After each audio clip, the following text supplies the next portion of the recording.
Well, a Canadian woman's dream of winning a global pageant was ended by red tape this week. Anastasia Lin was Canada's entrant in the Miss World contest, but on Thursday, she was denied permission to board a flight to the competition's venue on a Chinese resort island. She was unable to obtain the relevant entry visa despite being born in China. So was it just a simple mistake or oversight? Well, Lin thinks that there might be more to it than just that. Lin is an outspoken advocate for human rights in China. She also practices Falun Gong, a meditation and spiritual discipline outlawed by the Chinese government. And we have reached out to Ms. Lin in Hong Kong. So, Ms. Lin, thank you for joining us. Now, we know that you were supposed to represent Canada in the Miss World competition in China. We know that you were stopped in Hong Kong. What happened? So I boarded a plane from Toronto to Sanya, and Hong Kong was my layover for 12 hours. And when I was about to board the plane from Hong Kong to Sanya, the official told me that I am eligible for a landing visa, but they have to check with the authority in Sanya, so the Chinese side. And I waited for about 5.5 hours and had a phone interview with Officer Chen from Sanya side, and they told me that I'm not eligible to receive this visa.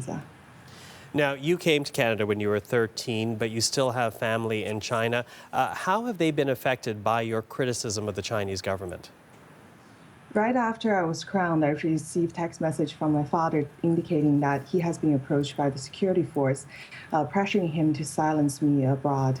And so far, my father, he's been really afraid, and we haven't spoken for a while. So do you think it is your activism that has had you barred from the Miss World competition in China? I think the movie and film that I have participated in the past definitely shed light on some of the most sensitive issues on the Chinese human rights record. And after I was crowned, I testified in U.S. Congress and Taiwanese legislative yuan regarding the human rights issue in China. I think this might be the reason why I was barred. Well, you think it might be the reason, but have you spoken to any authorities from China, whether it be the Chinese ambassador to Canada or a consular official? Has anyone explained to you why you've not been allowed to represent Canada in Miss World?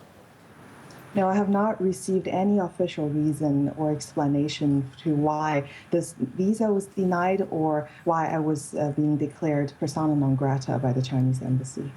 And what about pageant officials? Have they reached out to you at all?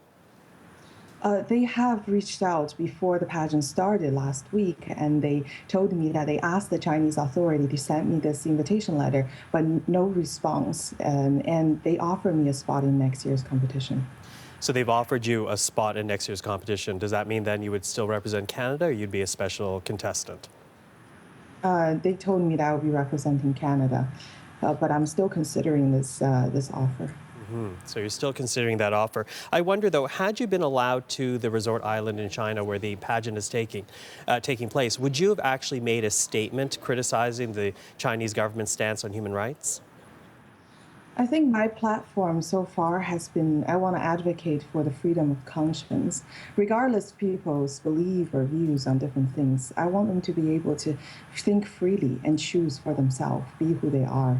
People like my father, who lived through Cultural Revolution, have been internalizing the fear of political campaigns throughout his life.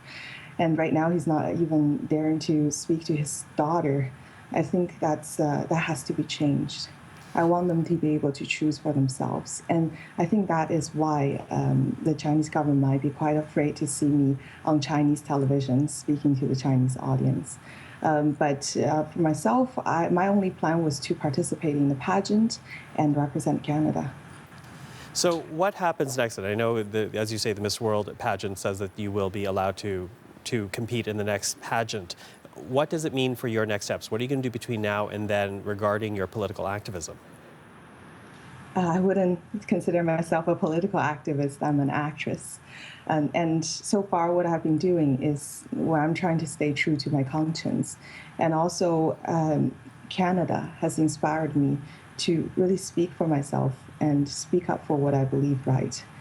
And I think right now I'm just being punished by a foreign government for speaking my mind within the Canadian border. And I don't think that's right. So I will try to advocate for the freedom of speech and conscience for everyone. Ms. Lin, I want to thank you for your time. Thank you. And that is Anastasia Lin speaking to us from Hong Kong. Now, we should point out that we did try to reach the Chinese embassy here in Canada to try to speak to the ambassador or some Chinese official. We have still not heard from them. But again, that was Anastasia Lin speaking to us from Hong Kong.